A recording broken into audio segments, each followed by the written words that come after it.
राधाष्टमी उत्सव, राधा जन्माष्टमी उत्सव मनाएंगे। बंधुओं, शास्त्रों में बड़ी महिमा है किशोरी जी के। पद्म पुराण में तो इतनी सुंदर व्याख्या है किशोरी जी के जन्मोत्सव की। 1000 एकादशी मल्टीप्लाई इनटू 100 कर दो, जितना आएगा इतना फल मिलता है एक राधाष्टमी का व्रत करने से।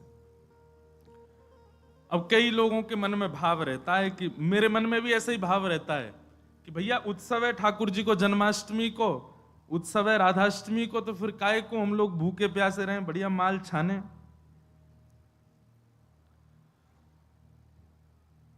तो भाव तो रहता है, पर शास्त्रों में बड़ी महिमा है। व्रत करने का नियम मूलतः इस भाव से होता है कि भाई जब हम अन्न का सेवन नहीं करते हैं तो अन्न सेवन ना करने से आलस्य जाता है। अन्न सेवन ना करने से मस्तिष्क में, मन में नकारात्मक ऊर्जाएं नष्ट हो जाती हैं। फलाहार रहते हैं तो निश्चित ही है ऊर्जावंत होते हैं, तो ऊर्जावंत होंगे तो और बढ़िया उत्सव मनाएंगे। लेकिन बिल्कुल ही आहार ग्रहण नहीं करोगे तब तो फिर मतलब व्रत इसलिए करना है कि उत्सव में आपसे आपकी ऊर्जा पूरी लगे, आलस्य ना आवे, नकारात्मक भाव ना आवे, मन में कोई दुर्भाव ना आवे, इसलिए अन्न का त्याग किया जाता है। बाकी तो उत्सव में तो खूब पाओ धुआंधार, लेकिन व्रत करने से आपके उत्सव में बेहोशी आ रही है महाराज और बिना भोजन किए कुछ तो फिर उत्सव को भंग करने वाली बात हो जाएगी। उत्सव को भंग नहीं, उत्सव को सुंदर बनाने के लिए व्रत करना है। तो राधाष्टमी उत्सव पर इस बार व्रत निश्चित करो, हर बार ही करो। वैसे तो शास्त्रों में दशावतारों में 4 अवतारों के व्रत करने की आज्ञा दी है, रामनवमी और नृसिंह चतुर्दशी, कृष्ण जन्माष्टमी और वामन द्वादशी। लेकिन जब हम रामकृष्ण उपासक हैं तो हमारे भाव में रामकृष्ण दो एक हैं, ये दोनों भी एक हैं और फिर इनकी आह्लादनी शक्तियां भी एक हैं। राधा कृष्ण स्वरूपाम वै कृष्ण राधा स्वरूपिणौ कलात्मानम निकुंजस्थम गुरु रूपम सदा भजे। तो जब किशोरी जी ब्रजमंडल में ठीक ठाकुर जी का ही स्वरूप हैं तो फिर उनके लिए भी ये व्रत की क्रिया करनी है।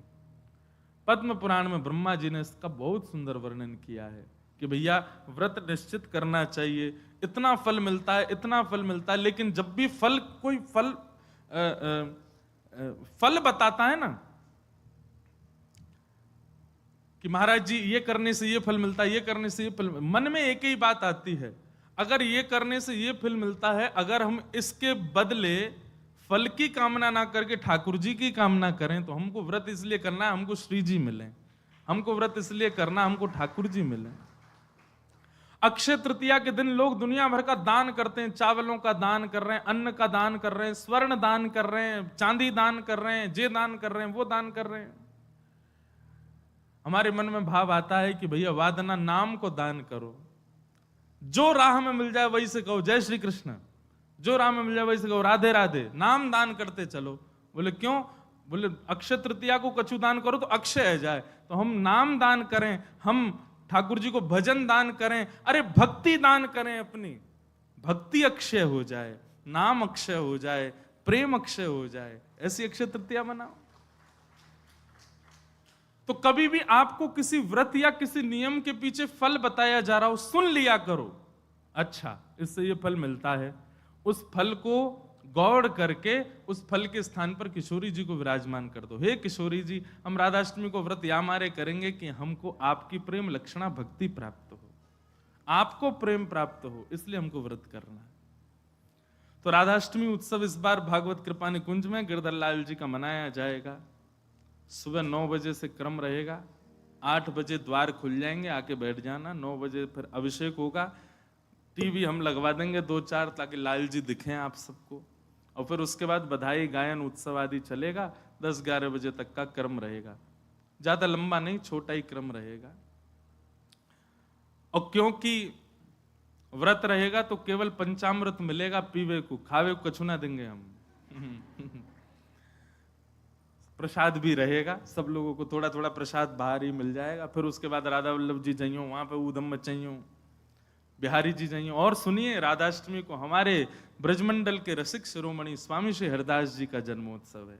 फिर तटीय स्थान जाना, तटीय स्थान जाकर के स्वामी जी महाराज को प्रणाम करके आना, वहां पर खूब निधिवन राज जाना, निधिवन में जाके स्वामी जी को प्रणाम करके आना। राधाष्टमी का उत्सव तो जन्माष्टमी से भी बड़ा होता हमारे ब्रजमंडल में। तो ऐसे राधाष्टमी का भाव। अब कई लोग पूछ रहे हैं कैसे क्रम होना चाहिए, तो देखो ठाकुर जी का जन्मोत्सव मनाया जाता रात्रि 12 बजे, पर किशोरी जी जो हैं ये उदिया भाव से प्रकट हुई, मतलब सूर्य उदय जैसे ही सूर्य की प्रथम किरण पड़ी है पृथ्वी पर, बस हल्के हल्के सूर्य उदय हुआ, तभी किशोरी जी का प्रादुर्भाव हुआ। तो एक प्रकार से नेक्स्ट सुन लो, ताली बाद में बजा ले।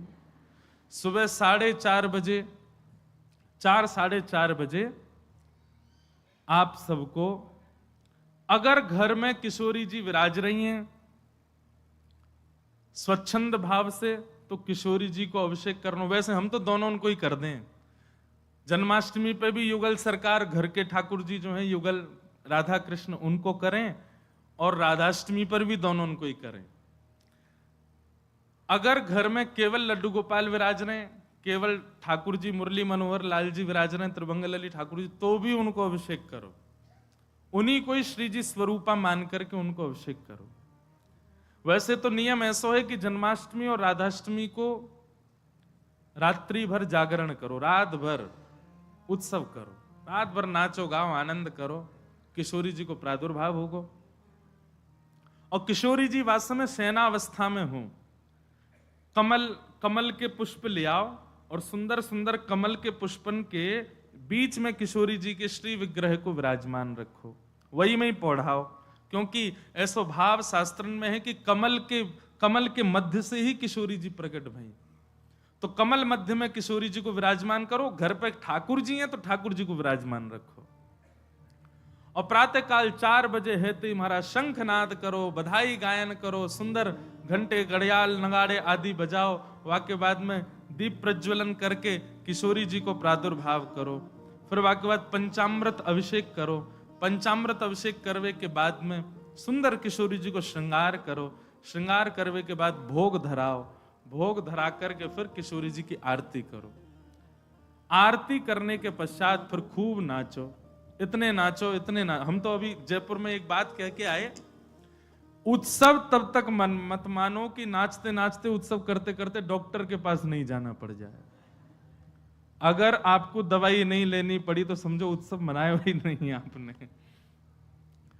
शादी ब्याह होता है घर में, तो लड़की का जो भाई होता है या लड़की के पिताजी, लड़की के मामा, लड़की पक्ष के, लड़का वाले तो ऊधम करें, लड़की वाले इनकी कमर कसे, उनके जेब में 2-4 दवाई पड़ी रहती है, सिर दर्द की, पेट दर्द की।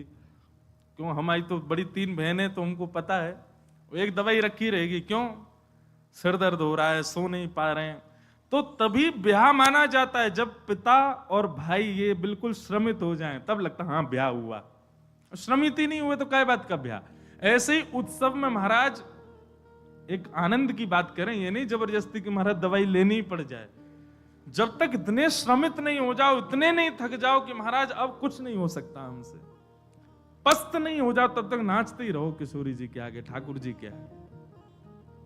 खूब बढ़िया उत्सव करियो, खूब नाचियो, और फिर व्रत रखो पूरे दिन। किशोरी जी को खूब बढ़िया व्यंजन पवाओ, और पवा करके वो कोई को वितरण करो, कोई अपने काजे थोड़ा रख लो, दूसरे दिन जब नौमी लगे सो वाको पाओ प्रसाद रूप में, पर वादन व्रत रखो। और भैया नहीं रुको जाए तो पालियो, चकाचक पाओ, बोले हमारी श्री जी को उत्सव है हम तो पाएंगे, तो पाओ, कोई दोष भी नहीं। व्रत ना करने से पाप नहीं लगता है, पर व्रत करने से पुण्य बहुत होता है हमको, लेकिन पुण्य की नहीं, हमको किशोरी जी की कामना है। तो इस प्रकार, और फिर एक नियम सुनो, या तो संभावना बने तो सहस्त्र कमल, 1000 कमल, और 1000 कमल की भावना नहीं बने तो 1000 कोई भी पुष्प, लेकिन सुगंधित होने चाहिए, बिना सुगंध वाले नहीं।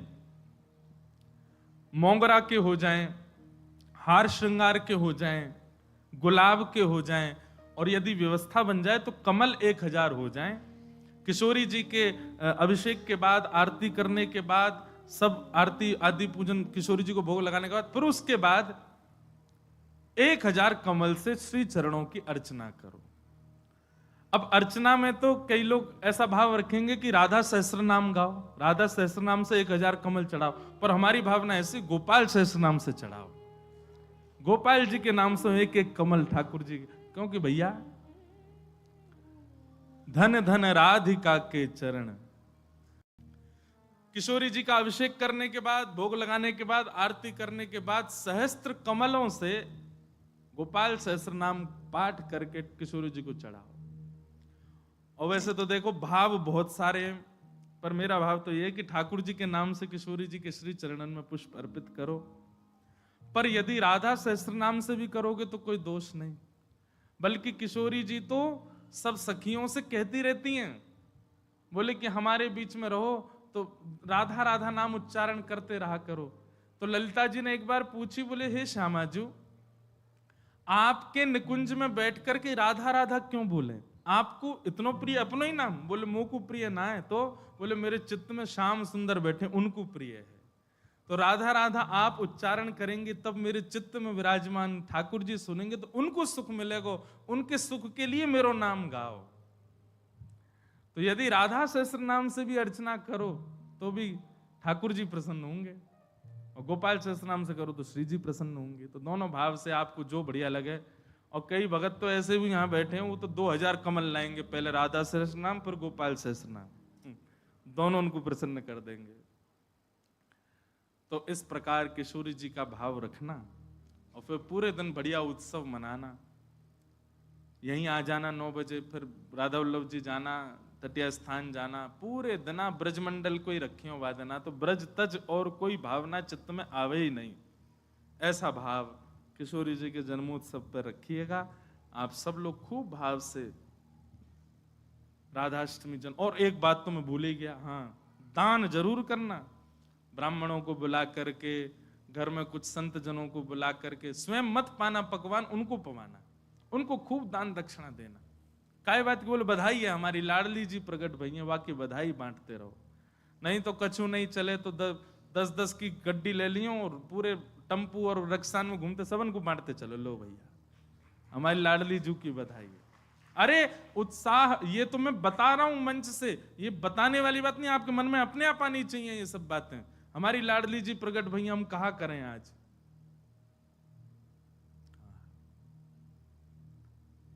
सब मत हैं हमारे शास्त्रों में कि भैया ठाकुर जी से 1 वर्ष बड़ी हैं लाडली जी। कई भाव ऐसे बताए जाएं कि 1 साल बड़ी हैं, और कई भाव ऐसे बताए जाएं 15 दिन छोटी हैं। पर अधिकतर ब्रजवासी 15 दिन छोटी वारो भाव ही माने। लाडली जी ने छोटी हैं लाडली ठाकुर जी से, क्योंकि हमने जब राधा रसामृत कथा करी नागपुर में, 2 बार कर चुके, वह कथा को तो सुख ही अलग है। कभी कभी मैं भी सुनता हूं, इतना आनंद मिलता है, सुख मिलता है किशोरी जी के चरित्र में। तो वहां एक प्रसंग सुनाया था मैंने कि जब किशोरी जी को प्रादुर्भाव भयो तो नंदरानी यशोदा भी आई हैं लाल जी को लेकर के। तो उससे ये बात प्रमाणित होती है कि ठाकुर जी को जन्म पहले भयो है, 15 दिन बाद किशोरी जी भई हैं। पर कई लोग अपनी कई भावनाओं को सिद्ध करने के लिए जबरदस्ती फिर इसी बात पे अड़े रहते, नहीं 1 साल बड़ी हैं लाडली जी, 1 साल बड़ी हैं किशोरी जी। कईयों को ब्याह करने होते हैं ना बड़ी से, तो वो कह देते राधा रानी भी तो बड़ी थी। देखो आप अपने निज कार्य में कुछ भी करो, पर जबरदस्ती लाडली जी ठाकुर जी को मत लाए करो।